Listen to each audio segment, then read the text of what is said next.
So if you told me the very first video of 2025 was going to be a discussion where I talk about young adult literature, Burt Reynolds, and Aragorn in the same video, I would not be a betting person and thought that would be my first video of the year. But here we are.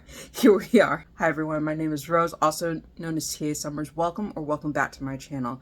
So today's video is going to be a bookish discussion, and you probably are wondering what in the world was that intro, but it'll make sense as you see the rest of this video in terms of the particular controversy that I'm going to talk about.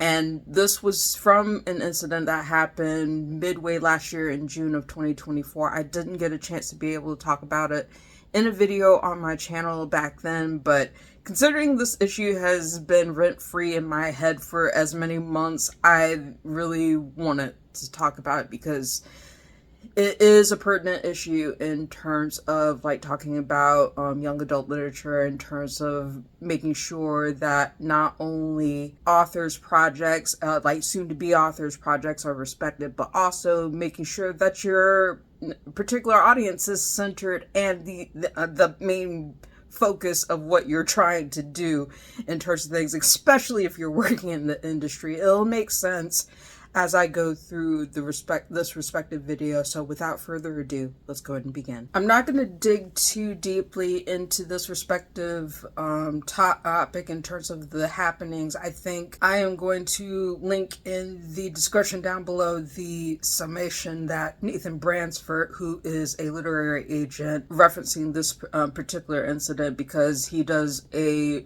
great job, probably even more of a brilliant job of breaking it down than I probably would have, and also has screenshots to discuss it in terms of things. So that link will be in the description down below for your reference in terms of kind of spelling out everything that happened. But I'm going to give a brief summation of what this video is going to be about. It's and you can probably tell from the title of this video, it's Deliverance Meets the Road on Manuscript, Confidentiality, and Remembering and Putting Your Audience First. So we're going to talk about that in this video in terms of things. So to summarize what happened in June of 2024, a literary agent by the name of Hillary Hallwell made a tweet on book Twitter in terms of things, which revealed a manuscript comp that Hillary rejected in terms of things like asking for a particular set of comps for work that she wanted to do. And Hillary Hallwell used to work for KT Literary Agency. She no longer works for the company now. Used to, while working at that particular company, represent middle grade and young adult authors. I'm gonna put up the tweet for your reference, but it's basically the summary of it was that she was asking for a YA book in terms of things that combined the titles of the work Deliverance and The Road, and it said if anybody can submit a work like this to me, I definitely would want it. And I'm like, what in the world are you thinking in terms of things? I saw this tweet and I saw the responses to it in terms of things. I watched it all in real time and before things got deleted, but and unfortunately I wasn't able to get any screenshots in terms of things afterwards. But Nathan breaks this down in terms of his blog post. But I remember thinking that and seeing read on two different levels in terms of things. I think most of book Twitter and author Twitter in terms of things, and also social media on threads in different places, rightfully called out one aspect of it in terms of things, in terms of the violation of confidentiality. So I'll talk briefly about that first for this respective video, because I want to make sure that people know what a gross violation that was. It may not necessarily be illegal per se, because people have talked about the fact the querying authors' rights in terms of things, but the reality of that is since ideas are not copyrightable, Like, that there's really like little that can be done in terms of the legalese of that, but ethically it was completely wrong. Like it like the issue is in terms of that confidentiality is basically this was a person in a public spectrum in a professional role that essentially had asked for this respective manuscript thing, framing it like using totally different comp titles than what the original author did, but posted it like it was similar to these two comps that she completely threw out there, and had asked, say, oh, I would definitely appreciate getting this thank you, but this other person didn't give me what I wanted. And that is a very bad look if you are trying to represent someone in terms of things, because it's like, as an agent, if other people who would want to query you see you dogging on a potential client's terms of things and violating that like that confidentiality space, it's like, should I comp my work to this person? Because if it gives them gives that agent an opportunity to be able to dog my work in a public spectrum, it's not a good look. It's not a good look, and several people called that out in terms of things, and I definitely saw red when I saw that, because I was like, this poor querying author like had submitted this respective project, and this agent basically dogged their work indirectly in terms of things, because they said it wasn't to the level of what they would accept. And that's like I felt bad for that querying author. Like, as someone who's querying right now, like I definitely felt pretty bad for that author, even though, like, I hope the author who had submitted their work is able to find the right agent for them and be able to get representation, be able to get their work out there, because that's just a terrible feeling to have in terms of having somebody disrespect your work like that in a public spectrum and do that in terms of things. So that's the first violation. That is the first violation in that respective thing. But I like so many people in the industry, whether it was like published authors, unpublished authors, writers, other literary agents, people who were in the professional space, they called out Hillary very, very quickly. And I was not surprised to see, like, people talking about it and then talking about that particular like violation in terms of things, because that is not a good look for a professional in the industry to be to do to someone who is trying to get their work out into the world in terms of things. And it's not a good look if you're looking for someone to represent you in your best interest and try to get your work out there. You don't want someone like that on your team in terms of things that would do that would treat you that way. So that's something that people rightfully called out. So that's the first aspect that had me seeing red when I saw that on Twitter, and I felt so bad for the author involved in terms of, even though we don't know who that was. But Hillary definitely got checked, and KT literary agencies have basically said in an Instagram post and other posts that Hillary was no longer working with the agency, like in terms of things. So it was like, yeah, I definitely expected that in terms of things, because it was not ethical contact. It was not professional conduct in terms of things. But the longer version of this video is going to be on a separate issue in terms of things. Now that we've gotten that first part out of the way, let me talk to you about my specific feelings on the particular titles that she cited as comps in terms of how much it misses the mark for this particular age group. So we'll get into that in the next part of this video. I think the other part of this respective controversy, which wasn't widely cited, but I'm going to stick my neck out and fall on this hill in terms of things, because when I saw the respective comp titles that Hillary was citing in that tweet, I'm like, you don't know your audience very well if you think that's the kind of thing that teenagers would want to pick up in terms of things. And it had me thinking, the many teenagers would probably not even know what Deliverance is in terms of these things. And I'm going to talk about that in a little bit in terms of things. But and also The Road, which is an adult title as well. Like, there may be some who recognize it, there may be some who don't, but it felt like to see someone who says, I want a YA book that is like Deliverance meets The Road. I understand that they're, for marketing purposes, agents and people who are representing the marketing of books may use comp titles that may not necessarily be for the group that they're trying to market towards, or may be used as a reference to do similar thematics or things like that in order to market a specific title to another audience.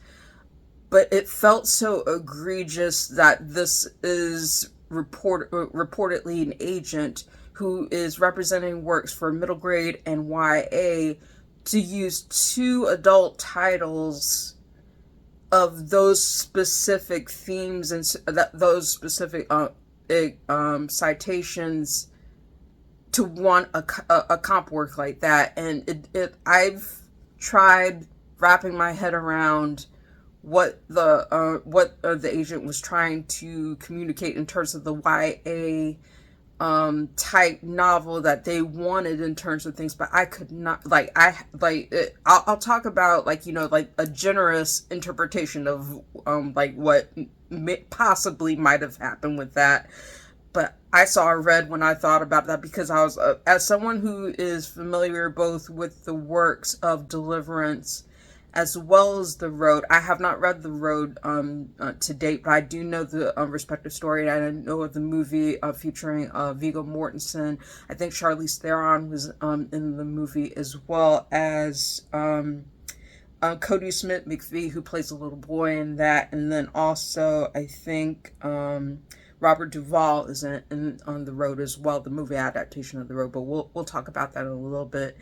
But I saw red when I saw that, because I was like, those two titles are entirely not fitting for young adult literature in terms of things, because they're both adult titles with themes that, while if you're doing the most generous interpretation of what those two particular titles, both Deliverance and The Road, considering the fact that they deal with certain groups of people and certain themes and things like that, it's still a stretch to even think that either one of those novels could appeal to a young adult audience. And it made me question, is this agent really the best representation for their respective age group in terms of things, by mentioning those specific titles,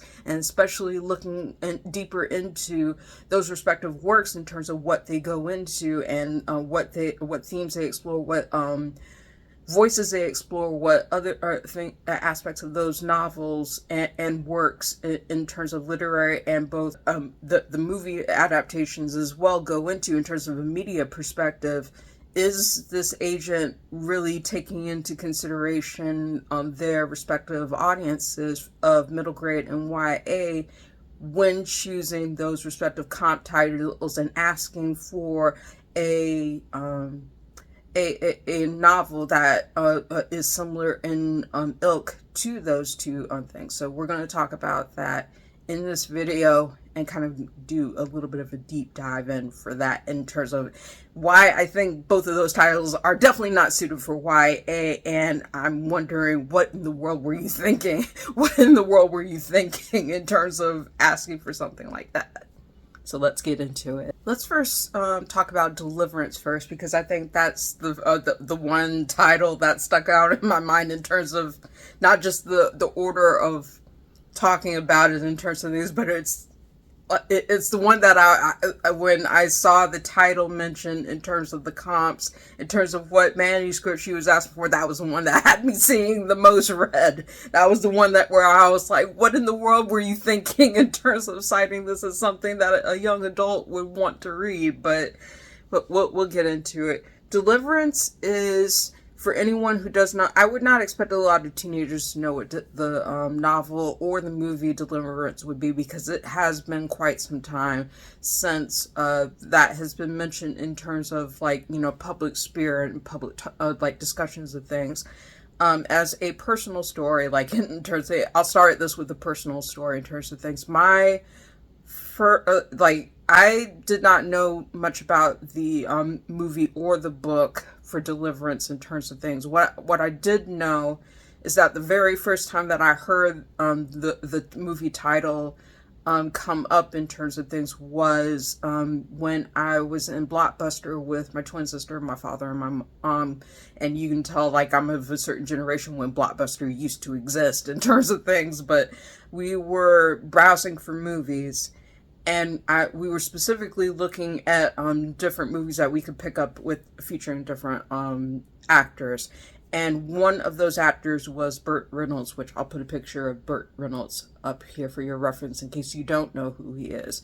But Burt Reynolds, I had not had, like, very much interaction with, like, Burt Reynolds' work in terms of things up to the point, because I was still a little kid. I was probably maybe 10 years old, probably, in terms of things. The only movies that I had seen at the time that Burt Reynolds was in, I knew that he was the voice of Charlie from All Dogs Go to Heaven, which is a Don Bluth film. Also, like, you know, the sequel and also the animated series of the same name. You can see those references as, like, I'm talking about it here, just in case you don't know.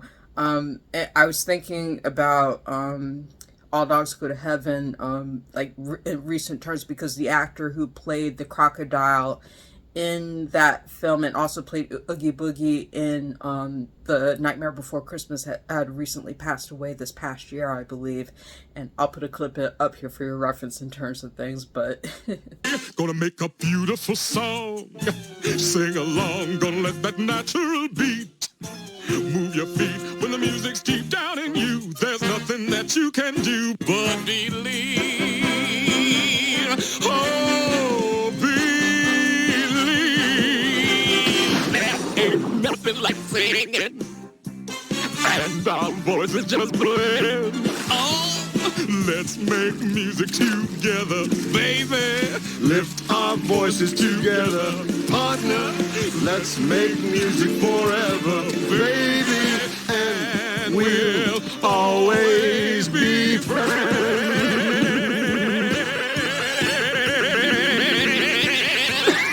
We'll be friends. Let's make music together. But I like anybody who knows me knows that I love Don Bluth's films, animation, story-wise, like, and a lot of the voice actors and a lot of the people who played certain roles in terms of, like, his films, like, you know, have stuck out in my mind. And, like, Burt Reynolds' performance of Charlie had stuck out in my mind for, like, generations in terms of things. So I knew who Burt Reynolds was from his voice.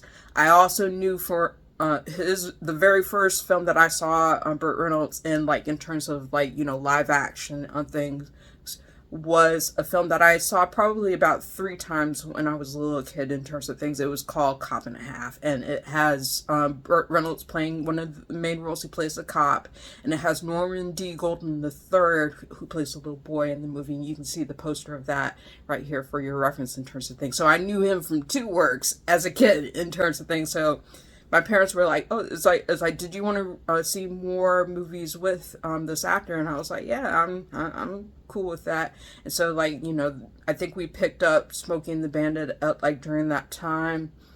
I don't remember the other film that we picked up in terms of things, but it was just one where my parents were like, "Yeah, we can get a couple of movies with him, and you can see more of his work in terms of things." I do remember seeing, like, in terms of the section of the movie store where Deliverance was mentioned, and I had asked us, like, can we pick up this one in terms of things. I remember the look on my dad's face, and my dad doesn't usually get rattled or like, my dad at the time did not get rattled easily when it came to certain things, but I just remember the look on his face. He was just like, nah, you can't watch that. You can't watch that at all right now. No. In terms of things, he was just very quick to say no to Deliverance in terms of a movie. And I didn't think about it at the time in terms of things, and I didn't even remember that until I was just like going through and like trying to search my memories, like when was the first time I remember like hearing about Deliverance. And then I realized, oh, it was, yeah, like it even like happened even before I had my first memory on it in terms of things. That it was that time in Blockbuster. Fast forward several years into the future, I was in undergrad uni. The title Deliverance came up again, this time when I was reading some of James Dickey's poetry, and James Dickey is the author of the book Deliverance. It was his debut novel. He had written poetry before that point in terms of things. And I remember, I think in my head, I was like, yeah, I remember hearing about this title in terms of things. And I remember my parents saying, don't watch this movie in terms of things. And I didn't know why at first.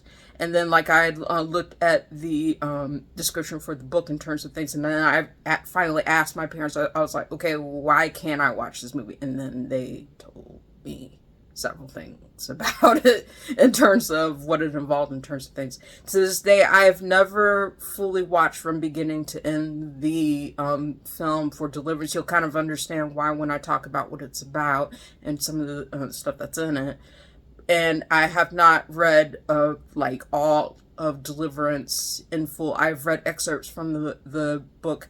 I may do a review. I may read it this year in 2025 and actually give a review on the channel for it to be able to discuss it and talk about its things and talk about what's in it and that kind of thing. But Deliverance, which was written back in 1970 by James Dickey. I'll put a picture of the cover of the book for your reference in terms of things here. It is considered to be an adult survival thriller. And I'm going to give a very gracious summary of what it entails. It is the tale of four middle-aged businessmen who go out on an excursion in the woods in Georgia as a retreat away from their jobs and their families and things like that. And they view it as a bonding retreat in terms of things. And they end up in this kind of backwater town in terms of things around the rapids and things like that. And they're camping and stuff like that. They end up kind of being at odds with some of the locals in terms of things, and the locals kind of see them as being outsiders, and they don't like them, and to say the least, they don't like them and become obsessed with them. And it becomes this game of survival in terms of these four men facing off against these locals who end up targeting them, harming them, both physically and sexually. I'll say that in terms of one of the most infamous scenes that usually comes up in conversations about Deliverance is one particular scene in which one of the men is sexually violated in terms of things. And so and it is graphically shown not only in the book but also the movie of the same name in terms of things.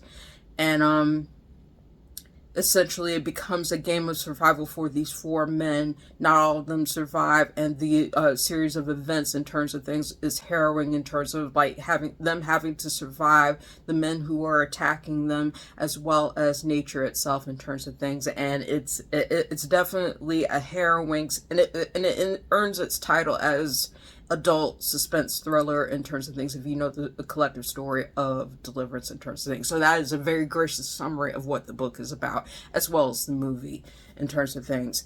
The movie was made in 1972, also called Deliverance. It stars Jon Voight, Burt Reynolds, and several other actors in terms of things. I'll put a picture of the movie poster as well as probably the cover art of the film as well in terms of things here for your reference for things.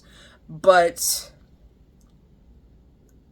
I tried to ask myself in terms of things, how on earth does a person who is representing young adult literature cite that particular property, that particular movie, book, like a media conversation for a teen audience in terms of things like what was the purpose behind citing that particular movie, given its graphic themes, given its graphic scenes of violence and the particular violence that's being done to these men in terms of things. What was the point of Hillary citing that work as a comp title in a potential novel for young adults? What was the point?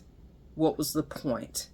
And I asked myself in terms of things because, like, you know, given some of the scenes, like, in it, in terms of things, I remember reading some of the excerpts. I remember seeing the film. I'm like, yeah, this is not for kids or teenagers. This is not a film that's directed to kids or teenagers at all. It's for an adult audience. It is a suspense thriller. I'm not saying that there aren't young adults who can handle some of the types of themes that are in Deliverance, but very specifically the way that story was told, the language that in which that story was told, the scenes and things, it was intended for adults.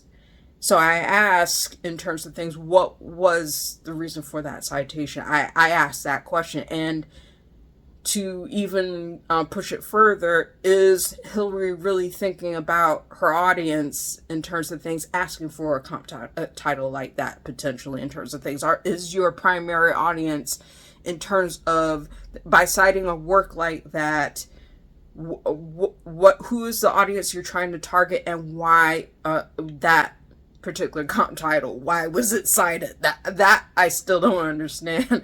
And I tried to think about it in a generous way in terms of things, but before I even get into like what the generous interpretation of it was, I have to talk about the road as well. So let's move away from Deliverance first. Let's talk about the road next, and then I'll talk about, you know, what my assumption was for what Hillary might have been trying to go for, and then thinking about solutions in terms of what other comp titles would have been infinitely better than citing Deliverance or even The Road. But let's talk about The Road next. Now for The Road is a little bit more recent than Deliverance, because for Deliverance, the book was written by James Dickey in 1970, and the movie adaptation came 2 years later in 1972.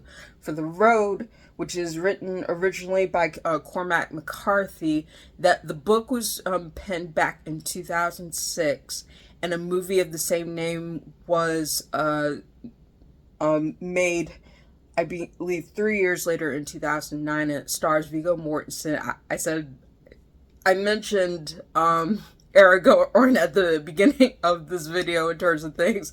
Technically, like, I'm talking about Viggo Mortensen, who was the actor who played Aragorn, but he plays one of the main characters in The Road, essentially like in this post-apocalyptic story in terms of where a father and son are trying to survive in this post-apocalyptic world, which is full of cannibals, and they're trying to survive the elements and everything else in this very bleak, very dark, and very different world than the one that we inhabit now.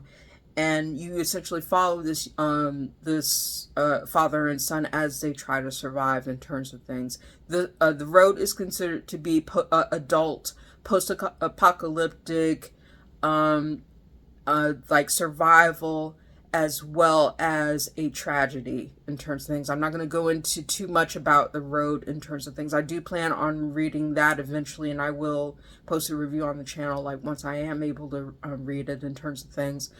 But I also asked, as I know about the events of the novel, I know about the events of the movie. I'm very familiar with the events of the road in terms of being able to speak about it. But I also ask myself in terms of things, knowing the themes, knowing like the actual story of the road, considering this is an adult work of literature, what was the point of Hillary citing that specific? Considering like what happens in the novel, and like certain things that are showcased, and like the graphic detail of a lot of the things that happen in that novel, what was the point of Hillary citing that particular title as being a potential contender to be able to have a YA work of that with that citation in similarity for the piece? I still can't wrap my head around it in terms of things, but I I'm trying. I'm trying to find like a piece, a journal like a genuine piece to take in terms of why these two comp titles were cited in terms of things being put together for a potential YA piece, because to me, I don't see these two comp titles working as something that could be put together to be aimed towards young adults in terms of things. Because if you look at those specific pieces, you can tell that they're adult literature, that the themes that they and the scenes that they show are intended for adults in terms of things. There's nothing there that I could see that really would appeal to teenagers, and not only that, like those, even looking at the how old Deliverance is, there are a lot of people who are not going to know what that particular film or book is about, especially in terms of if you're a teenager, in terms of looking for things. Like, it's just not a thing. It's just not a thing. Like, you would not find a teenager who would know what Deliverance was in terms of things. They may cite something that they see, like, in terms of the things. I think someone had told me, like, there is another film or something like that on Netflix that's called Deliverance, but it has nothing to do with the James Dickey work in terms of things. Maybe they could tell you that. But otherwise, like, it wouldn't come to mind in terms of the mind of a teenager right now in terms of things. So I ask in terms of why were those two comp titles cited, and why would that be a request of hers to market to teenagers in terms of things, especially considering what they're about. The generous perspective that I can give in terms of trying to figure out where Hillary was going in terms of thinking about these two titles and putting them together, if a generous perspective would either be that she was looking for something in the vein of a father and son survival story, if we're talking about the road, or something that happened to, like, in the elements in terms of things where there's a betrayal, or something where, like, you know, there's a group that turns on each other in terms of things like, you know, that, like, if you're looking at certain pieces, bare bones, the barest bones, and not even, like, getting into the heavier concepts and layers and intentions of both Deliverance and the road. If you take bare bones in terms of looking at certain pieces, like having elements such as a betrayal, like an intimate betrayal of somebody, or like a father-son story where they're trying to survive against the odds and stuff like that, I could understand seeing those particular bare bones pieces being appealing to teens in terms of things. But there are other titles that you could cite that would be a better fit in terms of a teen audience than Deliverance, which is middle-aged men who are trying to survive in the elements in terms of things, and may not necessarily be the first thing that a teenager wants to pick up in terms of things. And then also thinking about some of the more graphic scenes of Deliverance in terms of things. And then also with the road, like in terms of but the father-son piece of it, like, you know, bare bones may appeal to a teenager, but if you look at like where that story goes and how graphic it is, and then how bleak it is in terms of things, it may not necessarily be the kind of thing that a teenager would want to pick up in terms of things. So it made me question whether or not, like, when I saw those comp titles, I'm like, does Hillary really care with the citation of those two particular comp titles? Is Hillary really focused on the audience that she's trying to market to? My answer, my very frank answer is no, considering considering doing a deep dive into two of those comp titles, both the books themselves and also the movies that are based on the books. That does not fit. That's not a good fit in terms of things. Like, and I know there are a lot of people who are saying, like, well, like, she was the one who put those two comp titles out there. It was not the two comp titles that were cited by the original author. She put it out there in terms of things. But I wanted to at least talk about in terms of how much, in terms, even if you set aside the fact that she violated that author's privacy and in terms of intent with the work that was submitted to her, the comp titles themselves were not a fit to that respective audience in terms of things from the get-go. And that was something that where I was like, okay, that's not a good look either. That's not a good look either in terms of things. It made me think, all right, do you really care about marketing to the audience that you're trying to market to in terms of things? And one of the things that, like, I think is important to be able to remember when you're marketing to a YA audience, yes, there are other people who are reading YA, including adults in terms of things, and then even middle graders who are like wanting to do the next step and like go up to another age group. There are other people other than teenagers and the intended age group of YA, which is 13 to 17. There are other people who are consuming books in that particular age group, but they're not the primary target audience.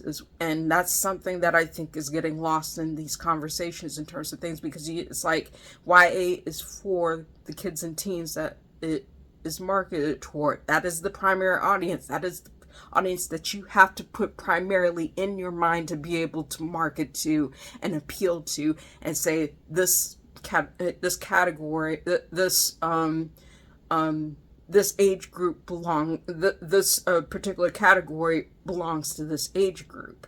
This particular category belongs to this age group. Everybody else is just visiting.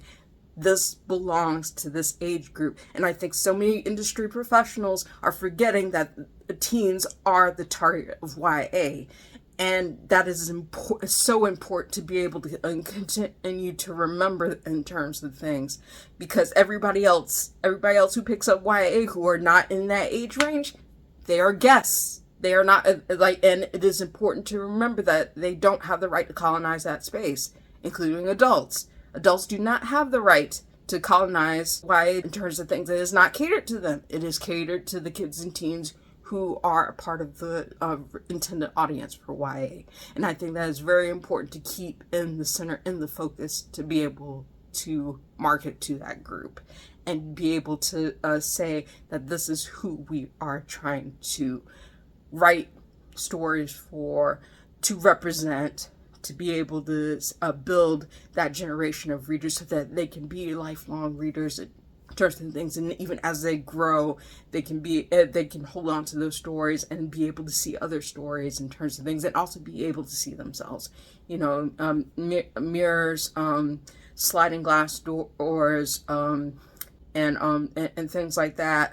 But it aggravates me in terms of like so many people losing the focus in terms of who YA is intended for.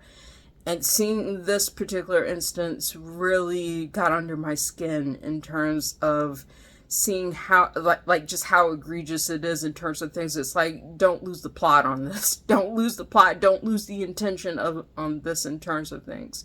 So a lot of people were probably asking me, like, well, Rose, like, what would you have cited in terms of like a YA book that would have fit better in terms of that particular comp thing? I was like, I'm like, you cited The Road and you cited Deliverance as comp titles for this particular survival thriller type story that you probably were asking for, but Death Watch by Rob White was right there.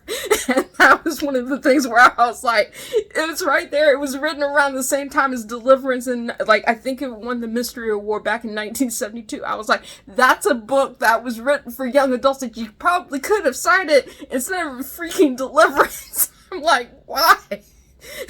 If you want to cite something at all, I'm like, and like I've reviewed Death Watch on the channel before. I've read it recently and it still holds up very, very well. I even know some middle grade teachers who still teach from that particular book even today with some of the lessons that it provides. But that's a survival type story in terms of where you have a young adult protagonist named Ben, who is a college student who ends up on the other end of a person who turns on him, and he has to both survive in the wilderness as well against the person he was thinking he could trust, but turns on him to cover up a crime.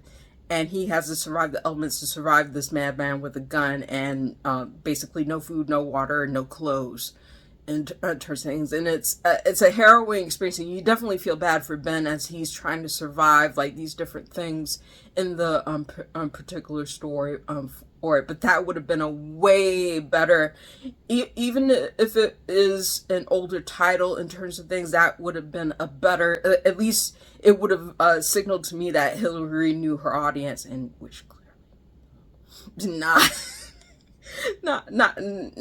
our popular opinion, but I'm gonna put it out there. I'm gonna put it out there in terms of things, and I know some people are not gonna like that, but I'm gonna push on it. I'm gonna push on it because as someone who is very passionate about writing for young adults, as someone who is very passionate about literature for young adults in terms of things, you need to know your audience. You need to center your audience in terms of things. There are other people who can pick up these books, but you need to remember who your audience is in terms of things. And clearly to me, if you're asking for a YA work that comps Deliverance and The Road, you're not thinking primarily of the audience that you're trying to market towards in terms of things. And I think it's important to be able to recenter the focus and be able to keep in mind that there are other works in terms of things, that works that exist now, more contemporary, even those that were written back in the 70s in terms of things that you could cite that or even any time between the 70s and now, that are better suited for young adults than those two comp titles. So it's a matter of knowing your genre, it's a matter of knowing your audience and the age range of your audience, and being able to know what appeals to them, and things that can not only appeal to them, but also on themes and things that they're able to handle in terms of things. And then while you can have stories that push the boundaries in terms of things like for teens, that to make them think beyond a certain things, it's still important to be able to say like, hey, like, you know, like market like towards the teens that you're trying to write for, instead of just thinking them as the addendum, instead of thinking them as the main audience. Don't just think of them as an addendum audience, think of them as the main audience if you're writing for YA.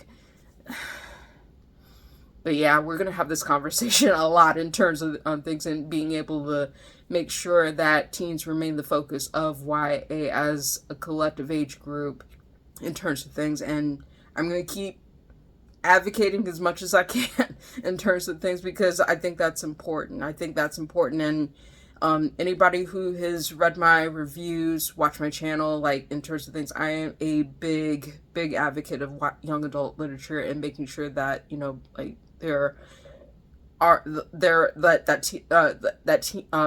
that talking, like, as passionate as I am, like, about young adult literature, I want to be able to advocate for teens as much as I can in terms of being able to share what I read, and like my thoughts about it, and being able to cite works that I think are wonderful examples of literature that is written towards teens and keeps them in mind. So that is my spiel. That is my spiel for this respective video, and hopefully it gives people a kind of an explanation in terms of why this particular incident didn't go over well with anybody in the book community in terms of things, both on the violation of privacy as well as the violation in terms of someone not knowing their audience and not keeping their audience in mind in terms of things for this. So that's my rant. So thank you for watching. Thank you for, if you made it this far, I'm very grateful for you in terms of things. And I hope it gives you something to think about in terms of looking at, you know, literature and being able to advocate for literature aimed for teenagers and being able to keep them as the focus in terms of things. So thank you for watching. If you like this video, please give it a thumbs up, hit the subscribe button, and hit the notification bell to be informed when I post new videos. Thank you again so much for watching. I hope you have a wonderful day, and I'll see you next video.